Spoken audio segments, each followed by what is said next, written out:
Hello, welcome to Water Sign Philippines. Ayan. So, ito po ang ating reading for water sign. This is for love. Almost daily love reading. Kung hindi ka pa nakaka-subscribe sa channel natin, pa-subscribe na lang po. Ma-appreciate ko yung comments. Maraming salamat po. Kahit po yung smileys lang, no? Heart, heart, heart. Ma-appreciate ko yan. Maraming salamat po. And kung gusto mo magpa-personal reading, Jing Tarot Reader, search mo na lang sa Facebook. Friend ko yun. Open siya sa personal reading. Okay, so again, this is for water sign. Let's start your reading for water sign, Cancer, Scorpio, Pisces.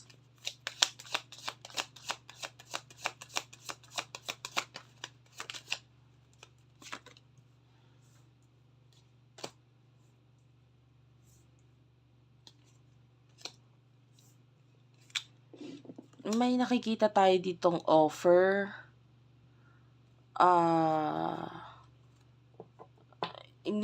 Actually, hindi mo alam kung hihintayin mo ba tong offer na to, kung ikaw ba'y hindi ka makapag-decide. For now, parang gusto mong i-end. Pwedeng offer ng pagtulong ito.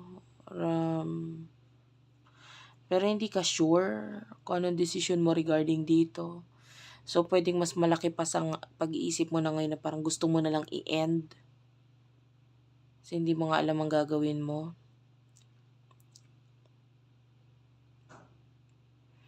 Some kind of help ang binibigay at ino-offer sa'yo. Kaya lang yun nga, parang hindi mo sure kung i-grab mo ba tong offer na to or wag na lang at all.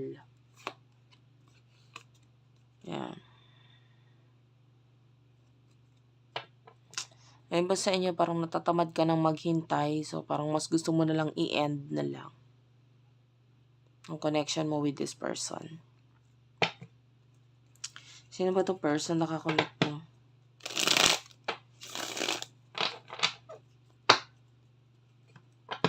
For water sign, please.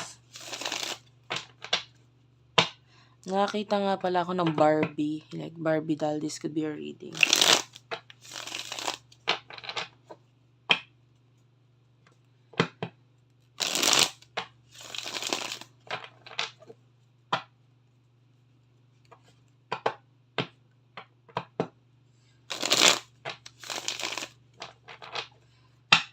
Okay, sino to person nakakonect mo? Water sign.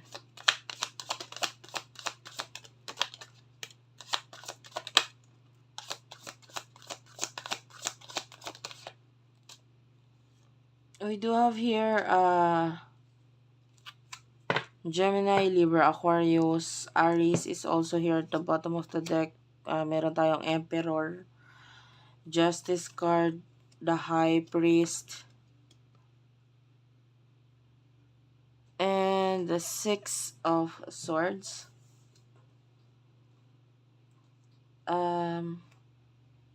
Pwedeng may marriage na involved sa inyo or some kind of legal matter ang kinakaharap nito person na ito. This person is having a lot of issues right now. This could be your soulmate. Pero marami siyang issues ngayon eh. Tinatry niya mag-move on from something. Walang kinalaman sa'yo yung pag-move on. Parang meron siyang problema na parang kinakaharap ngayon na parang kailangan niya mag-move on dito. Kailangan niya solusyonan to. So, yung person na ito, pwedeng kaya hindi siya nagiging masyadong communicative sa iyo or sa inyo ngayon. Kasi marami talaga siyang kinakaharap. Okay, na pagsubok sa buhay niya. Minsan nakakatulugan niya na lang yung pag-iisip dito sa problema na ito. And this person is thinking about, pwedeng may problem siya or ang problema niya ay may kinalaman sa children or child. Nakakakita tayo ng single mom or single dad energy. Pwede rin namang hindi. Pero pwedeng ganun eh. May kinalaman sa problem sa marriage. Yan. Ang kinakaharap ng person ito. Pwedeng ganun. Sinabi ko lang na pwede pero hindi ko sinabing yun yung particular. Pwede lang na malaki yung chance na ikaw ito na ang kakonect mo is maybe a single mom or a single dad. So, nag-move on siya currently. And, pero ang dami niyang stress sa buhay ngayon. Dami niyang iniisip. Okay? And maaaring kaya hindi siya masyadong nakakapag-communicate or nakikipag-communicate sa'yo ay dahil doon sa mga isipin niya na yon. Okay? So, ano nasa isip mo at emotion mo regarding this person?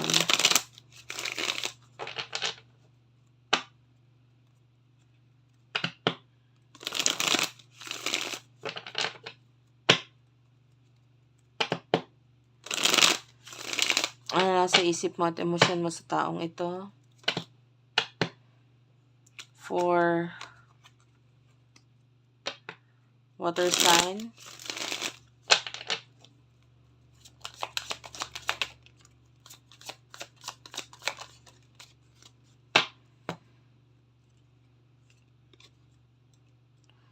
The Death card. Strength card and Seven of Wands.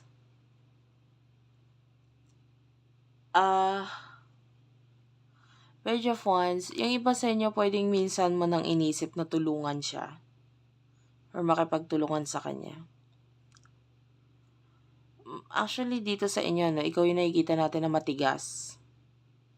Mataas ang ego na parang bahala siya, parang gano'n. So, you are ending the situation. You want no, to end the situation dito sa person na to. Mas gusto mong i-end kasi nga mataas ang ego mo na. Sige, bahala siya kung ayaw niya, diwag. Tapos ang usapan. Parang ganun. Pero gusto mo siya tulungan. So, maybe yung person mo is not open or hindi siya masyadong nakikipagtulungan sa'yo. So, ang tendency, ikaw ito na parang, ay kung ayaw mo, diwag mo. Parang ganun. Regarding your emotions, kaya mo siyang tanggapin sa kung ano yung mga meron siya or maybe itsura niya or whatever na meron sa kanya, kaya mo tanggapin yon. You're willing to love this person. Maybe hindi mo siya ganun kamahal, pero willing kang mahalin siya. Kasi nga, willing kang tanggapin siya. The problem is that pwedeng wala kang naaayos or wala kang maayos na sagot na nakukuha mula sa kanya. So, tendency ay bahala ka na lang sa buhay mo. Parang ganun ang energy mo sa kanya. So, ano naman nasa isip niya at emotions niya towards you?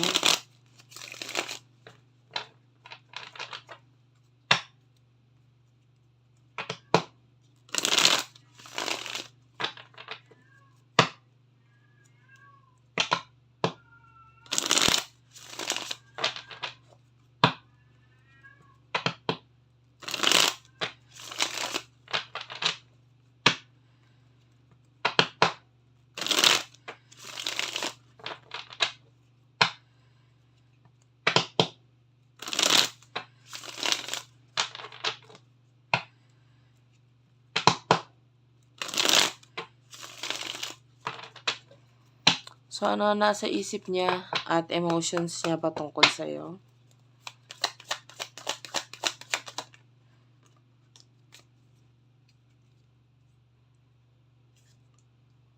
Five of Pentacles,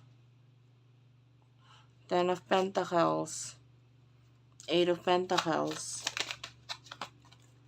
the Star, Two of Pentacles. Tingin niya sa'yo, actually namimiss ka niya, no? Tingin niya sa'yo is like a pangarap na mahirap makuha.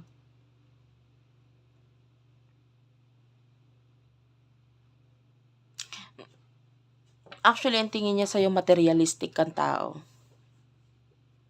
Na hindi niya kayang ibigay or i-provide sa'yo ngayon yung material na bagay na yun. Parang, ang weird, no? Yung iba sa inyo, wala naman kami pinag-uusapan regarding pera. Pero siya mismo sa sarili kasi niya yun eh. Na parang iniisip niya or ang tingin niya sa'yo, dapat ako yung mas nagbibigay sa'yo. dapat ako yung mas may kakayahang magbigay sa'yo ng ganito, ganyan. Pero ang tingin niya ngayon puwedeng ikaw yung mas may kayang magbigay sa kanya or tumulong sa kanya, so parang ayaw niya ng gano'n. And itong person na ito is,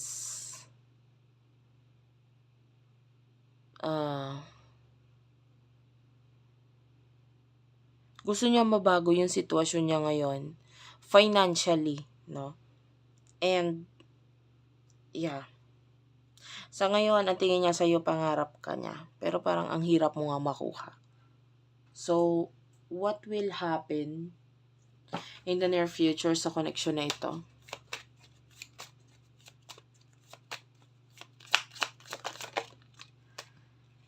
Two of Cups, Ace of Swords, Eight of Wands, one more card, Karma. Bottom of the deck is the Lovers and the Hermit. Alam mo, dalawa lang yung pwedeng patunguhan itong connection na ito, no? Possible kasi ng relationship, especially with the Lovers and the Two of Cups sa inyong dalawa. Magandang relasyon, connection, komunikasyon. Kaya lang, apektado itong connection na to, komunikasyon na ito, or connection ninyo sa mga bagay na nasa isip ninyo. So, currently, nakakita tayo na nahihirapan kayong i-work out ang connection dahil mas nakikinig kayo sa laman ng isipan nyo. Like, sabi ko nga, pwedeng mataas ang ego mo dito. Pero magandang sanang relationship ito, magandang connection in the future. Kung itutuloy, kaya lang mas nakikita natin with the karma na pinaiiral yung pananaw or pagtingin sa ibang pananaw or maybe pagfo-focus sa ibang bagay, pataasan ng ego. So, hindi ko nakikitang possible. Yun ang nakikita natin. Posible. Pero nasa sayo ang desisyon. Kung tatanggapin mo, kung i-accept mo itong taong ito at bababaan mo yung ego mo. Ayun lang yun. Pero high chance ang relationship at connection dito kung ibababa mo ang ego mo. Thank you for watching. I love you all. Sana nakarelate kayo, nakaresonate kayo. Please do like and subscribe to our channel. Unicorn Princess Tarot, Madam P TV, Virgo Philippines, Tapit Hapon TV, Water Sign Philippines, Madam P Vlogs, Libra Philippines. I love you all, guys. Thank you for watching and bye-bye.